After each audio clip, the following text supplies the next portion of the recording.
Hey guys, I'm Michelle. Welcome back to my channel and happy 2021.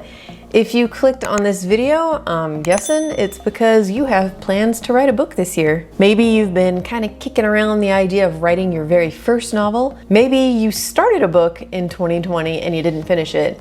And you started a book in 2019 and you didn't finish it, and you started a book in 2018, and I think you get the picture. Maybe you have never managed, after years and years of trying, to actually finish writing a novel, and you are bound and determined to actually do it this year. Well, I'm gonna tell you why it's not gonna happen. Right now, you have two timelines stretched out in front of you. The 2021 where you finish a novel, and the 2021 where you don't. Let's take a look at all the reasons and excuses you might come up with to end up not meeting your goal this year. I don't know where to start. Yeah, that's hard. I get it. When I started my very first novel, it took me forever to actually get started on the draft, and I never finished it. I felt overwhelmed with the bigness of my idea. I saw so many characters, so many big plot twists, so many world-building details, and I didn't know where to begin. I remember filling out character sheets, and I quickly got bored with that. I drew maps, and they were not very good. I made a spreadsheet for not only the plot of that book, but the plot of the entire series, because yes, I had envisioned it as a series. And that spreadsheet was, the best analogy I can come up with is it was a well-organized dumpster. And then when I did actually finally start to write chapter 1, I really struggled, because I'll be honest, while I lacked confidence in a lot of areas, at the time, I was fully confident that I knew how to write great prose because I could recognize it in books I loved, and I kind of turned my nose up at books where I didn't think the prose was so great, and I always thought I could do that better. I would dictate these beautiful turns of phrases in my head, but something weird would happen when I would actually try to write them. They kind of sucked. Everything I wrote came out so clunky, so awkward, so amateur. Does that sound familiar at all? The truth is, for a lot of us, that's just how it goes on the first book. And sometimes the second, and the third, and the fourth, and the fifth. In fact, I hit a point with every single novel I write where I go, ew. And the overwhelm, the not knowing where to start, I go through that every time too. Do I want to outline this one? If I actually try to pants it this time, could that work for me? The answer to these questions don't just differ from author to author, they differ from book to book. My process is never exactly the same. And if you keep doing that thing where you're hemming and hawing over how to start and where to start, and you're like, I'll just wait until I learn a little bit more, or study a little bit more, and then my prose will actually come out right. Well, before you know it, it's gonna be 2022 and you're gonna have another unfinished manuscript on your desktop. I've been there. All right, what other excuses do you got? I do not have the time today. Yeah, this is the #1 excuse people make for every goal, not just writing. And I think you know at this point what I'm gonna say. You want to accomplish something? You make the time. You get up earlier, or you stay up later, or you write during lunch, or you stop looking for another new show on Netflix to binge watch. You make a change. Have you ever heard the expression, the real marathon is the training? It means that when someone runs a marathon, the real work all happens before they even get to the starting line, because you don't just show up to a marathon and run it. There's months of training involved, and it's long, intense training, the kind that changes your entire schedule. You're getting up hours and hours earlier than you normally would, which means you're probably going to bed way earlier than you normally would. You might wake up when it's still dark outside and run 10, 15, 20 miles, come home, shower, have breakfast, and that's what would normally be the start of your day. It's a change, it's an upheaval, it's a new, different schedule than the one you were living before. It's not one race, it's months of work and adjustment. Well, this isn't one novel. If you want to write 20,000, 50,000, 100,000 words this year, but you don't want to adapt and change your current schedule? Well, I'm sorry to tell you this, but those words aren't going to be writing themselves while you're still going about your normal day. I started writing my book, but then I just kind of lost interest in the idea. Did you? maybe you did. This does happen sometimes. It's happened to me. I'll be really into an idea, I'll get a few chapters in, and then I'll realize this is a book I want to read, but it's not so much a book I want to write. But there's another possibility here, and in my experience as a writing teacher with my students, this is usually what's actually going on. You got scared. Writing a novel is scary. You're taking your imagination and putting it on paper. That alone can make you feel exposed, like really exposed, like that dream when you're out for a jog and all of a sudden you realize you're not wearing pants or underwear. And I'm not even talking about other people reading your book yet. I'm talking about you reading your actual words on actual paper, because you are and always will be the harshest, cruelest critic of your own writing. You will look at your own words and think or even say things that you would never ever say about someone else's creative endeavors. And beyond that, the realization that other people are going to read your book, beta readers, literary agents, editors, reviewers, those people on Goodreads who have that endless supply of perfectly devastating gifts to express their disdain for your writing because there are just no words for how bad your book is. Yeah, they're all gonna read it. If you publish your book, it will get criticized. It will also get praised. It will also reach readers. It may even touch a lot of them in a way that will surprise you and change your life. Of course, none of that's gonna happen if you don't write the thing. I mean, I'm not really a writer. I'm not good at writing. Okay, this one is tricky because writing fiction well, that is a skill. I'm not gonna sit here and say anyone can write fiction because that's not true. But I will say anyone can learn to write fiction. Imposter syndrome is real, and very much so, especially in the world of writing. I started writing a novel in 2007 and I didn't tell a lot of people. I didn't broadcast it. I certainly didn't have a YouTube channel about it. And you know what? If you're doing that right now, man, good for you. I think that's an awesome move. Tell people, own it. Tell them what you're doing. You certainly don't have to. I mean, if you just want to keep your private endeavors to yourself, that's also totally fine. But don't keep it a secret because of fear. You're writing a book. Call yourself an author. Call yourself a writer. You'll get better as you go. I remember being so nervous about saying anything about it because of the questions I might get. Like, why you? What makes you qualified to write a novel? And there's only one answer to that question, and it's valid because I have a story in my head and I want to share it. That's all the qualification you need. I just had the realization that there's no market for a book like mine. I can't always tell with this one if it's a lack of confidence or just complete arrogance. Of course, insecurity is at the root of arrogance, so I guess potato, potato. I promise your story isn't too literary, it's not too commercial, it's not too weird, it's not too cerebral, and it's not too genre bending. Think of the weirdest book you ever read or the dumbest movie you ever saw. The most out there, nonsensical, what was this person smoking piece of fan fiction that exists on the internet. There are fans out there for all of those things. There is an audience for the story in your head, I promise.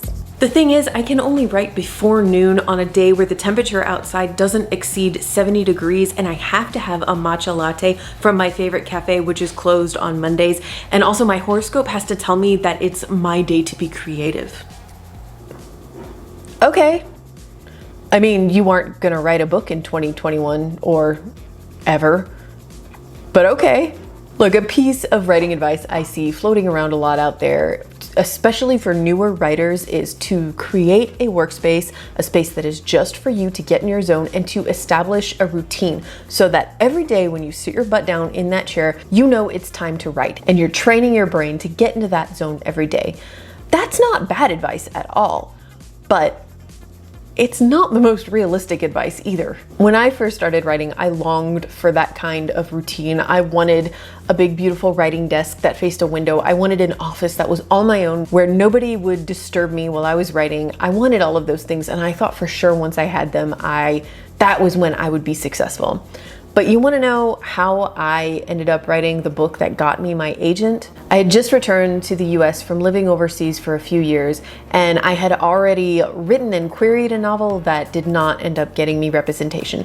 I had an idea for a new book and I was really excited to get going, but I had just moved to a brand new city that I didn't know at all, and I didn't have an apartment yet, and I was freelancing instead of teaching full-time for the first time in my life. So things were a little bit crazy. I was spending all day working, writing articles, doing what I could to make as much money as I could make. And I was also apartment hunting again in a city that I knew nothing about. And I would go to bed every night completely exhausted in every possible way. But before I allowed myself to really lie down and get comfortable and go to sleep, I would write 250 words of this book.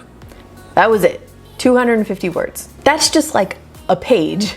That's pretty easy. Think of it as a couple paragraphs. I set that goal because I knew if my goal was something like 2,000 words, well, there was no way. I was too tired to try to climb that mountain every night. But I could just like do a little jog up that 250 word hill, right? And I did. And you know, honestly, most nights I ended up writing 500 words, even 1,000 words. But sometimes it was only 250. And it got me there. So what if I'd held out for that perfect routine? What if I'd told myself, okay, once you find an apartment and get moved in and set up all the furniture and get a desk and a routine, and also, you know, when the freelance thing is starting to like smooth out and maybe you're getting a little bit more steady work, that didn't happen, then maybe you'll write this book. I mean, maybe I would have written it much later in the year. But you know what definitely would not have happened? I would not have signed with a literary agent before I even found an apartment.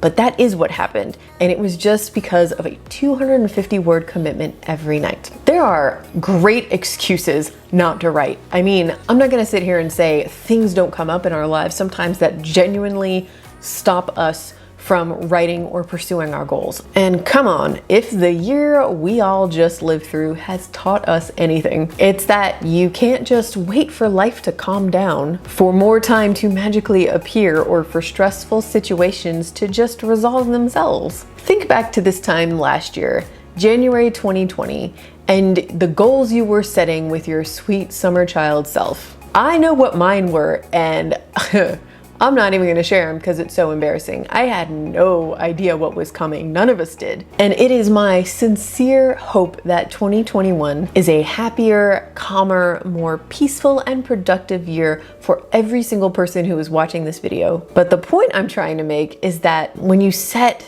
these sort of requirements with your routine that you must have that are to a certain extent out of your control, you're kind of setting yourself up for failure. Because anytime something happens to disrupt your routine, you have an excuse to put off doing what you really want to do. Okay, so that was the bleak timeline. Let's look at the more positive 2021 timeline. The one that ends 12 months from now with you having a finished manuscript and who knows what other accomplishments. How did you get there? I don't know where to start, but I guess I gotta start somewhere. All I can say to this is follow your gut. What about this idea for a novel is really singing in your soul right now? What are you obsessing over? Is it the world? Then start a world building document. Is it the amazing plot twists you've come up with for like a mystery thriller? Well, then start plotting it or just writing out the beats. Is it the main character? You're just completely obsessed with her personality. You can see this transformation she has to go through. Well, then just start free writing from her point of view. It doesn't have to be chapter 1. It can just be almost more like a diary or a journal entry.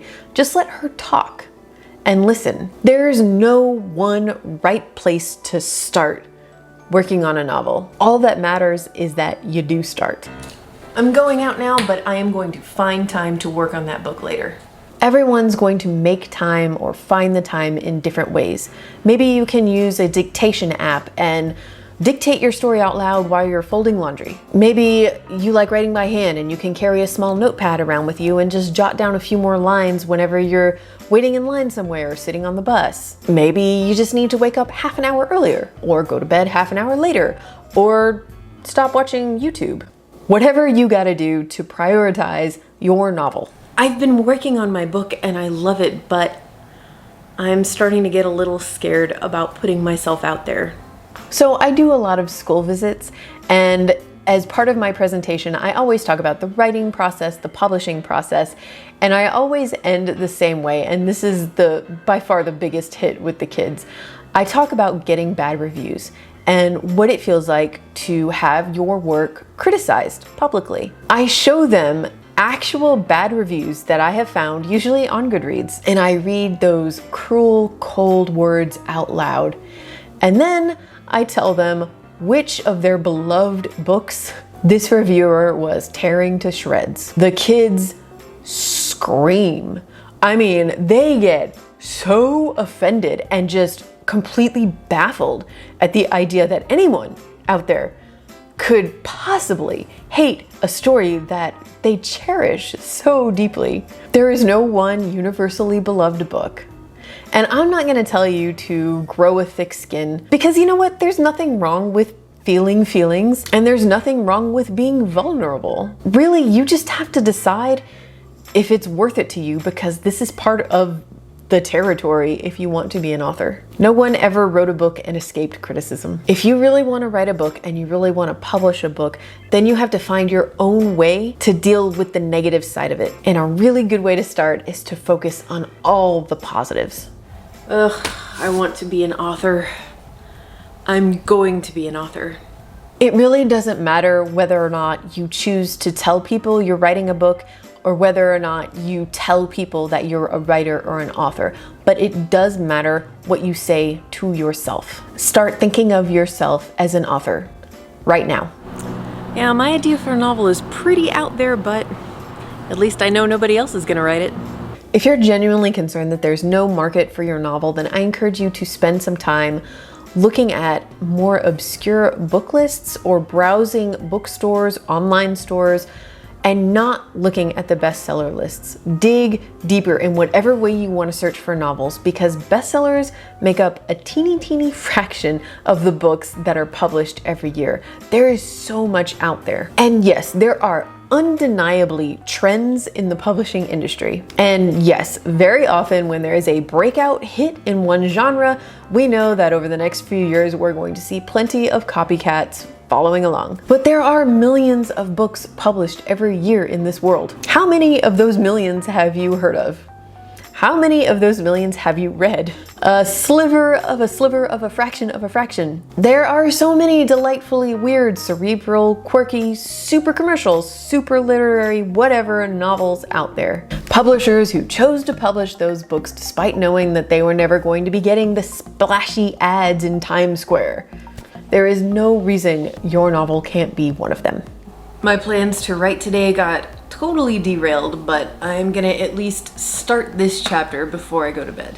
I've said this in who knows how many other videos, but flexibility is your superpower as an author. Just accept that perfect writing days are a rare and beautiful treat, and be willing and ready to adapt when things don't go according to plan for you. This video is the first in a series that I'm planning on doing this year, addressing some of the questions I hear a lot from writers about their books, about the books they have in progress. This is why your plot is pissing you off.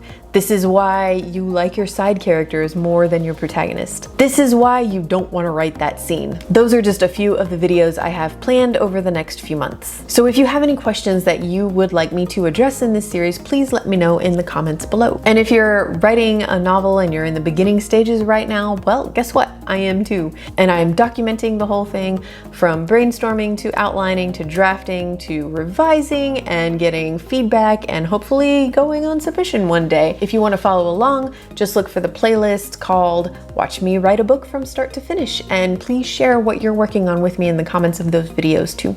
I'll see you guys Friday with another vlog, and in the meantime, keep writing.